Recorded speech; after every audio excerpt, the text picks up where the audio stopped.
സെമീറ, ഞാൻ നിന്നോടൊരു കാര്യം പറയട്ടെ. ഏ നിനക്ക് നിന്റെ ഭർത്താവിനെ റൂമിലിട്ട് അടച്ചിട്ടേ നിനക്ക് ലൈവ് ചെയ്യാൻ പറ്റുള്ളൂ.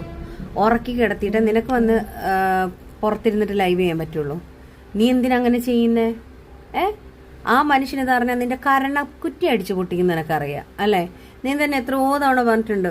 ഓരോ ഫോൺ കോൾ വന്നിട്ട് അവിടെ നിന്നാകുമ്പോൾ നിന്നെ പിടിച്ചിട്ട് തല്ലിയെന്നും വഴക്ക് പറഞ്ഞെന്നൊക്കെ നീ തന്നെ പറഞ്ഞിട്ടുണ്ട്. അപ്പം റൂമിലൊക്കെ ഓരോരുത്തരായിട്ട് അടച്ചിട്ട് പേടിച്ചിട്ട് വീഡിയോ ലൈവ് ഒന്നും ചെയ്യേണ്ട അവസ്ഥ എനിക്ക് വന്നിട്ടില്ല. മനസ്സിലായോ? പിന്നെ നിനക്ക് നേരെ ചൊവ്വയെ സംസാരിച്ച് നിനക്ക് ലൈവ് ഇട്ട് ജയിക്കാൻ പറ്റുമെങ്കിൽ നീ ജയിക്കി. തെറി പറഞ്ഞിട്ട് വാ തുറന്നാൽ തെറിയല്ലേ പറയുന്നത്? തെറി പറയാതെ ഏതെങ്കിലും ഒരു ലൈവ് നിനക്ക് ചെയ്യാൻ പറ്റുമോ? ചെയ്യാൻ പറ്റൂല ഫിലോമിനെ. അനക്ക് ചെയ്യാൻ പറ്റൂല ഫിലോമിനെ. അനക്ക് നല്ലപോലെ ചെയ്തൂടെ? ഇപ്പം വന്നിട്ട് വേറെ ശബ്ദത്തിൽ, കുറച്ച് കഴിഞ്ഞിട്ട് വേറെ ശബ്ദത്തിൽ. അനക്ക് എത്ര ശബ്ദം അവളെ? ഫിലോമിനയുടെ വോയിസുള്ള സെമീറ എന്ന് പറയുന്ന പ്രിൻസി. നിനക്കിങ്ങനെ തെറി വിളിച്ച് ജയിക്കാനേ പറ്റുള്ളൂ. മാന്യമായ ഭാഷയിൽ നീ സംസാരിച്ച് ജയിച്ചിട്ടുണ്ടോ? ജയിക്കൂല. അപ്പോൾ ഇജിക്ക് അനക്ക് ഞമ്മളെപ്പോലെയുള്ള എന്നെപ്പോലെയുള്ളവരൊക്കെ തെറി വിളിച്ച് ജയിക്കാനേ പറ്റുള്ളൂ. അതിനായിട്ട് കുറച്ച് കുന്തങ്ങളും അന്തങ്ങളും.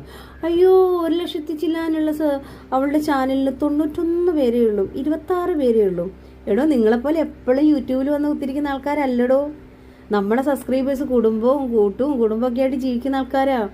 അവർ വരുമ്പോൾ ഒരു സമയമുണ്ട്. മനസ്സിലായോ? പിന്നെ ഫേക്ക് അക്കൗണ്ട് ഉണ്ടാക്കി തെറി വിളിച്ച് പല കമൻറ്റും നിങ്ങൾ ഇട്ടോ. അതിനെനിക്കെന്താ? എനിക്കൊരു കുഴപ്പമില്ല. ആ പറയുന്ന സാധനമൊക്കെ നിങ്ങൾ ചെയ്യുന്ന ആൾക്കാരാണ്, നിങ്ങളാണത്. അതിനെനിക്ക് പേടിയില്ല. മനസ്സിലായോ? സെമീറ, പ്രിൻസിയെ, ഇജി എൻ്റെ ഇക്കാന് ചോറ് കൊടുക്ക്, പെട്ടെന്ന് കഥക് തുറക്ക്. ഇജി ലൈവ് നിർത്തി ഓടിയില്ലേ? ഈ എന്നെ മരിച്ചുപോയി എൻ്റെ അച്ഛനെ പറയാനോ ഇതൊക്കെയല്ല എൻ്റെ നാവ് പൊങ്ങുള്ളൂ. ഫിലോമിനയുടെ വോയിസ് ഉള്ളവളെ ഞാൻ പേടിച്ചിരിക്കുകയെന്ന് വിചാരിച്ചോ? ആണോ?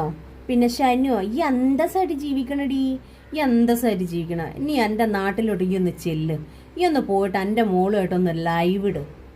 എന്നിട്ട് നിന്നെ ഞങ്ങൾ സമ്മതിക്കാം. നീ ആത്മഹത്യാ ഭീഷണിയൊക്കെ പെടുത്തിയിട്ട് മോളെ ഫോൺ ചെയ്തിട്ട് അങ്ങനെയൊന്നും ചെയ്യാതെ നേരെ ചൊവ്വേ ചെന്നിട്ട് നീ ബസ്സിൽ നിന്ന് ഇറങ്ങി വീട്ടിലോട്ട് കയറി ചെല്ലുന്ന ആ സമയം മുതൽ നീ ലൈവ് ഇടണം.